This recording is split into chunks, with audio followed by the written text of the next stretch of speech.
kegiatan bagi calon guru penggerak ini hampir 10 bulan kali. 10 bulan harus dilalui melalui kegiatan-kegiatan fintech dan lokakarya. Kita sampai lokakarya ke 3 minggu depan ya. Jadi ada sampai 8 lokakarya, nanti pada lokakarya yang ketiga juga melibatkan kepala sekolah. Jadi lokakarya 0 dan 3 sama 7. Jadi ini adalah suatu rangkaian proses yang harus dilalui. Mudah-mudahan acara dalam pagi hari ini nanti bisa berlangsung dengan lancar, pencapaian tujuan pendidikan nasional dan membentuk suatu profil pelajaran Pancasila.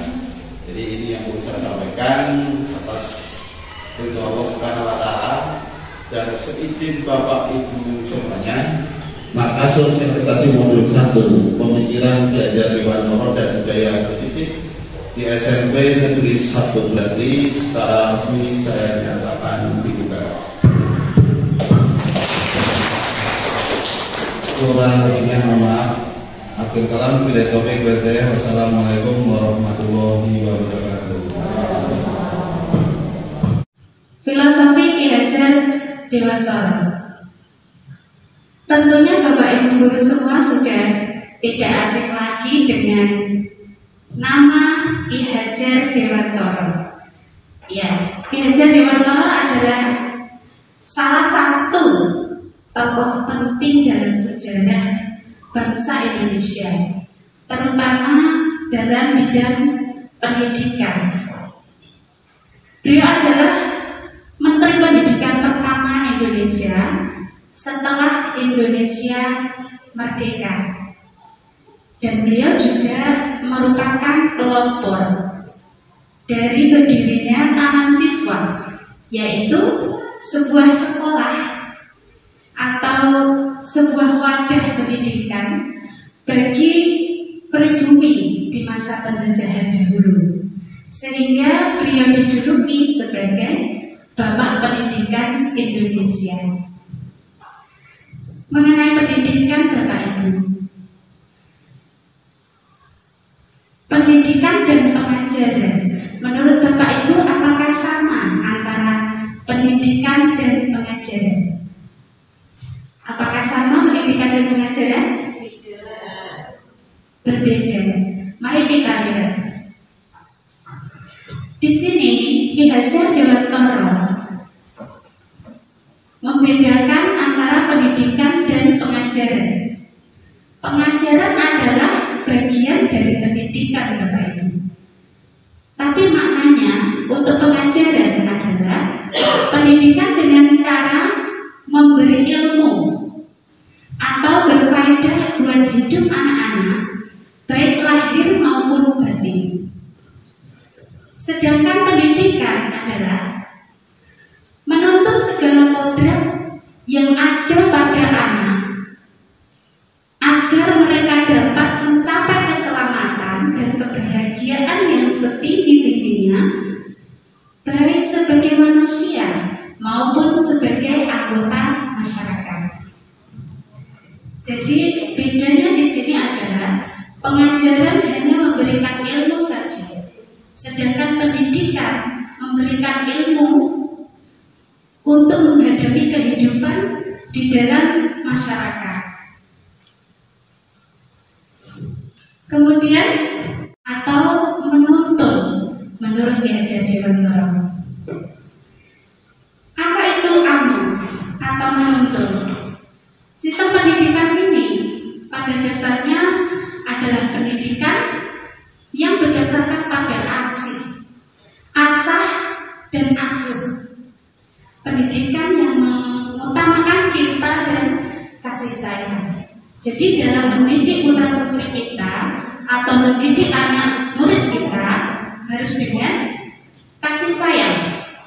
Seperti ketika kita mendidik anak-anak kita di rumah. Hal itu sering dikaitkan dengan semboyan yang sangat terkenal ya Bapak Ibu. Mungkin Bapak Ibu semua sudah tahu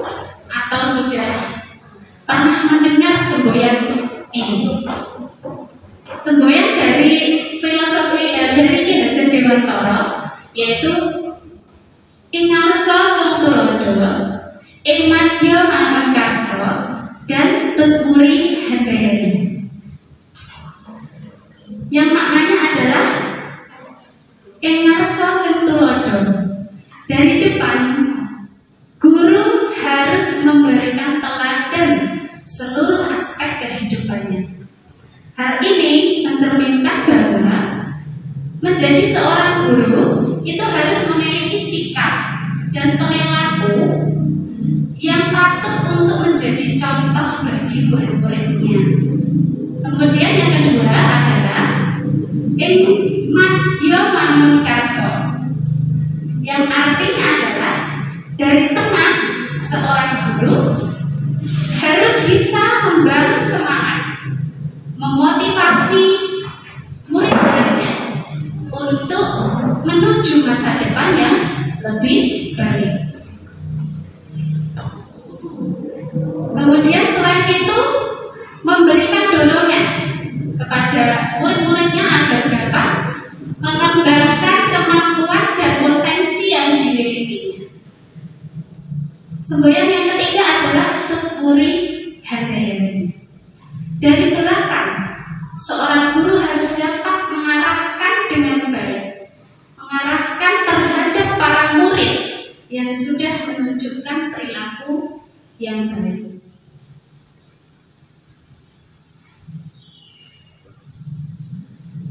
Filosofi yang berikutnya adalah kodrat alam.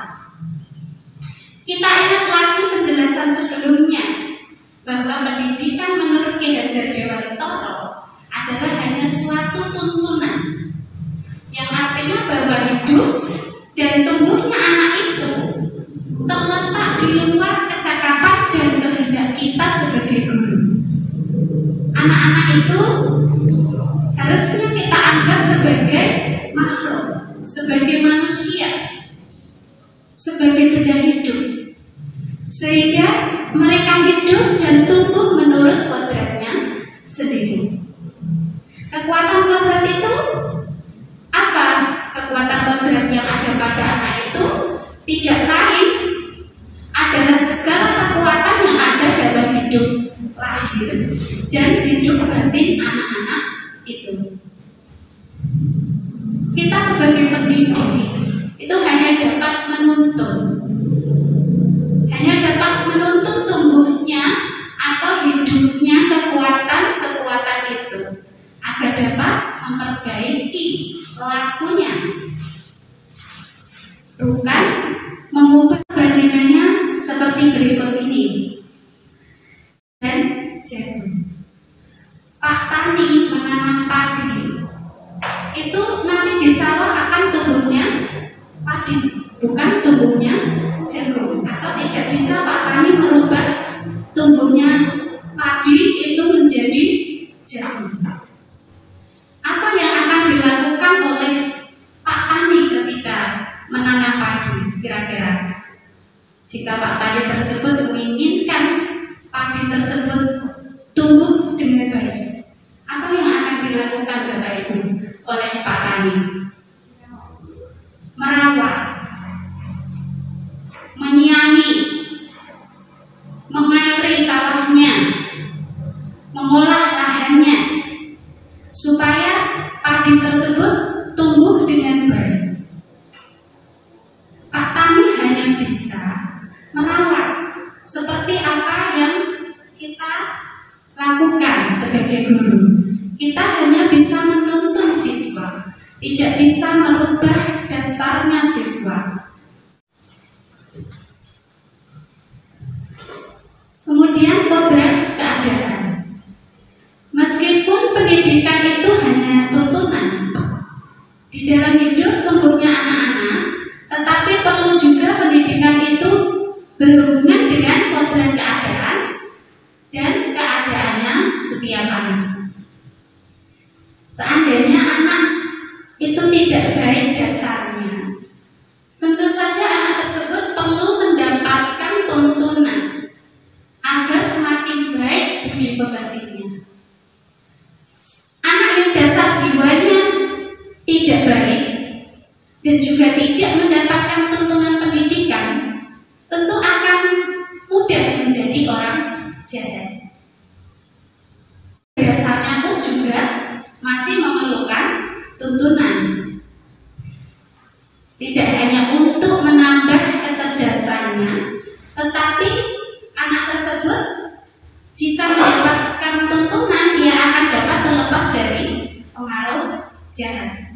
Karena tidak sedikit anak yang dasarnya sudah baik, itu karena pengaruh keadaan, dia akan menjadi tidak baik. Misalnya saja anak yang hidup dalam kondisi atau ekonomi yang kurang, pasti dia akan mengalami hambatan dalam belajar tentang budi pekerti. Ini ada pertanyaan Bapak Ibu, perlukah tuntunan pendidikan itu?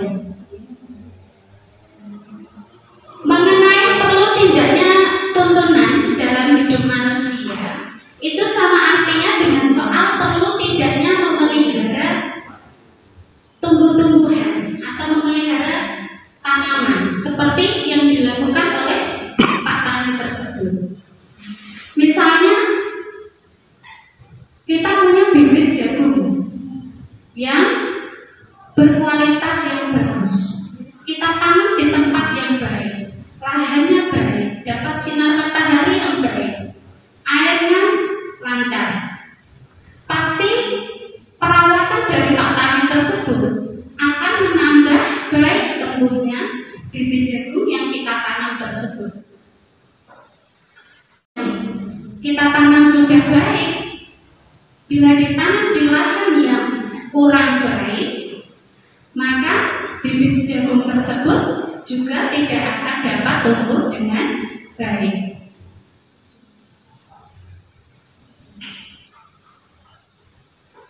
Ini artinya apa?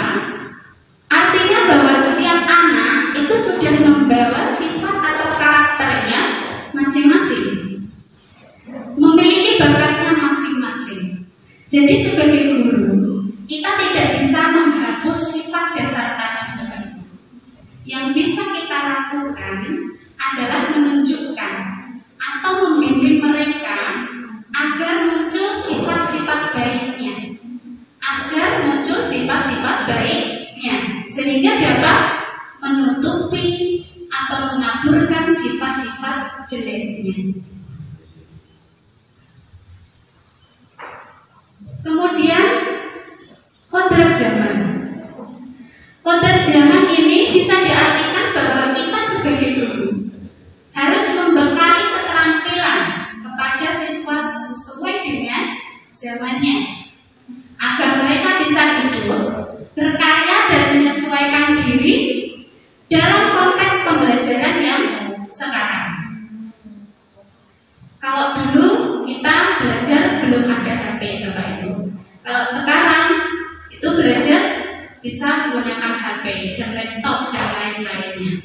Untuk itu kita sebagai guru harus juga mengupgrade wawasan kita supaya dapat membekali putra-putri kita untuk belajar sesuai dengan zamannya. Kemudian berpihak pada anak. Pembelajaran yang berpihak kepada anak itu pembelajaran yang seperti apa? Pembelajaran yang berpihak pada anak ini salah satunya adalah memberikan kesempatan untuk berpendapat, memberikan kebebasan kepada anak untuk memahami dan membangun pengetahuannya sendiri, menciptakan suasana kelas yang nyaman, yang dapat membuat anak tertarik mengikuti pelajaran. Misalnya dengan memberi motivasi di awal pelajaran. Kemudian melakukan pembelajaran dengan permainan, membentuk kelompok, mengajak anak belajar di luar kelas misalnya. Jadi dalam hal ini kita sebagai guru itu harus menempatkan anak didik kita itu sebagai subjek pendidikan, bukan sebagai objek. Jadi dengan memberikan kesempatan yang seluas seluas-luasnya kepada anak agar mereka bisa bereksplorasi, berkreativitas secara mandiri dan bertanggung jawab. Sebelum saya mulai ke budaya positif, ada pertanyaan Bapak Ibu? Tidak, terima kasih. Oke, sekarang kita mulai pada modul 1.4, yaitu budaya positif.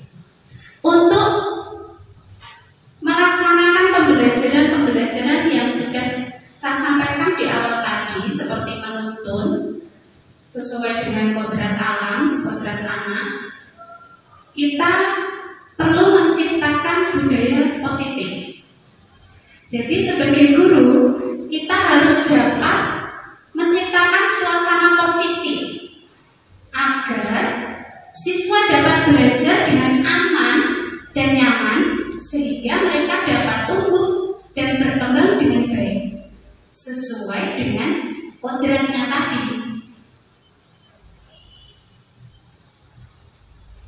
Nah, untuk menciptakan budaya positif itu kita perlu adanya disiplin positif dan motivasi.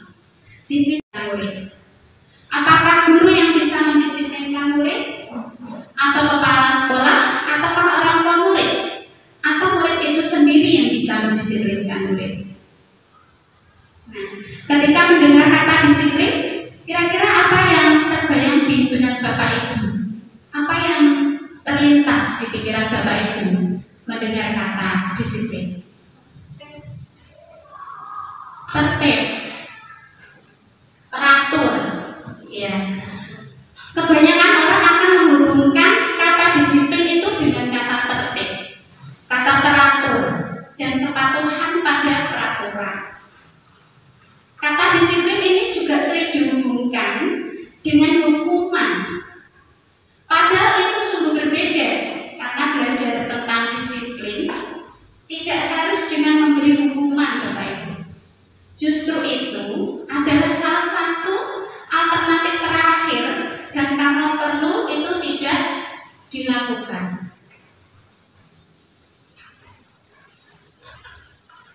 Nah, dalam budaya positif kita itu makna disiplin dimaknai menjadi suatu yang dilakukan oleh seseorang pada orang lain untuk mendapatkan kepatuhan. Kita cenderung menghubungkan kata disiplin itu dengan ketidaknyamanan. Terkadang kita melakukan sesuatu karena kita menghindari rasa sakit atau menghindari ketidaknyamanan. Terkadang kita juga melakukan sesuatu untuk mendapatkan apa yang kita mau, untuk mendapatkan hadiah, untuk mendapatkan uang, apalagi kira-kira yang orang lakukan. Menurut Diani Gosen, ini ada 3 motivasi perilaku manusia.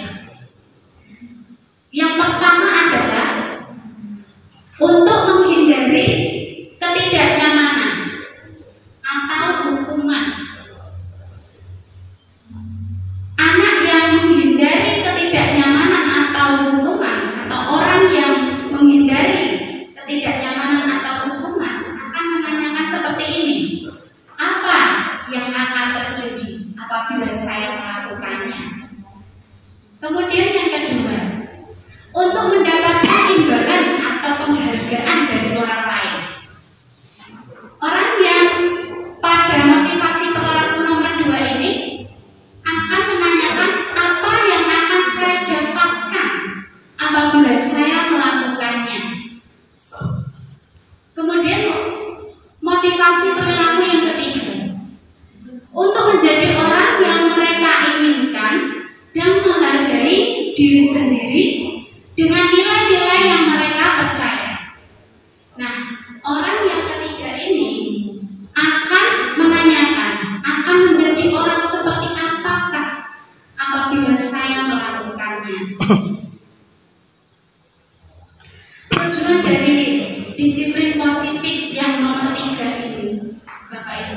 adalah menanamkan motivasi yang ketiga pada murid-murid kita, yaitu untuk orang yang mereka inginkan dan menghargai diri sendiri dengan nilai-nilai mereka yang mereka percaya. Ketika murid-murid kita memiliki motivasi tersebut, maka mereka telah memiliki motivasi intrinsik atau motivasi dari dalam.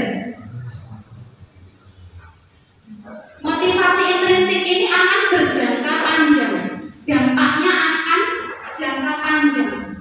Jadi motivasi dari dalam itu tidak akan terpengaruh pada adanya hukuman atau adanya hadiah. Mereka akan tetap berperilaku baik dan berlandaskan nilai-nilai kebaikan. Mereka ingin menjadi orang yang menjunjung tinggi nilai-nilai yang mereka hargai, meskipun ada hadiah. Kemudian pertanyaannya sekarang adalah bagaimana cara kita sebagai guru untuk menanamkan disiplin positif kepada murid-murid kita. Yang pertama adalah dengan membentuk keyakinan kelas. Mengapa keyakinan kelas? Mengapa bukan peraturan kelas saja? Nah, pertanyaan ini Bapak Ibu, mengapa kita memiliki peraturan tentang penggunaan helm pada saat mengendarai kendaraan roda 2? Supaya apa Bapak Ibu? Supaya aman, supaya selamat. Kemudian mengapa kita memiliki peraturan tentang penggunaan masker, mencuci tangan setiap saat? Supaya bersih. Nah, keyakinan-keyakinan tersebut merupakan keyakinan yang sudah disepakati secara universal, sudah tertanam dalam diri kita, bahwa kalau kita tidak memakai helm, nanti bisa jadi kita tidak selamat kalau jatuh, gitu. Kemudian ada lagi contoh keyakinan kelas. Ini contoh-contoh keyakinan kelas yang bisa kita buat dalam kelas untuk membuat kesepakatan bersama murid-murid kita. Kemudian apa yang dapat guru lakukan ketika anak tidak melaksanakan keyakinan kelas yang telah disepakati?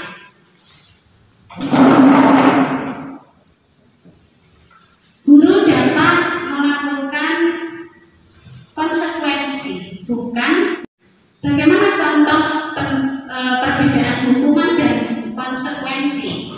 Bisa kita lihat di sini. Salah satunya adalah mencatat 100 kali di dalam buku dengan kalimat "saya tidak akan terlambat lagi". Nah, ini adalah contoh konsekuensi. Kita boleh melakukannya kepada. Kemudian lari mengelilingi lapangan 2 kali karena terlambat hadir di sekolah. Nah, ini merupakan hukuman. Tapi ini kalau pelajaran olahraga bisa jadi bukan hukuman. Tapi kalau pelajaran selain olahraga ini merupakan hukuman. Kemudian membersihkan coretan yang dibuatnya di meja. Ini merupakan konsekuensi. Jadi anak tersebut ketika mencoret-coret meja harus bertanggung jawab untuk membersihkannya. Kemudian murid diminta untuk push up 15 menit misalnya karena tidak menggunakan masker. Nah, ini adalah hukuman. Nah, berikut adalah dokumentasi aksi nyata yang saya lakukan di waktu melaksanakan pembelajaran di kelas. Saat itu saya membimbing siswa dalam pembelajaran matematika dalam materi aljabar. Siswa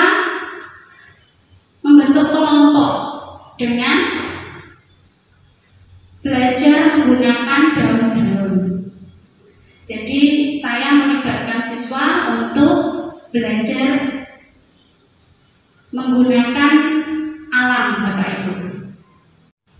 Mari Bapak Ibu membangun kecerdasan anak seluas-luasnya agar kelak mampu hidup dengan sebaik-baiknya.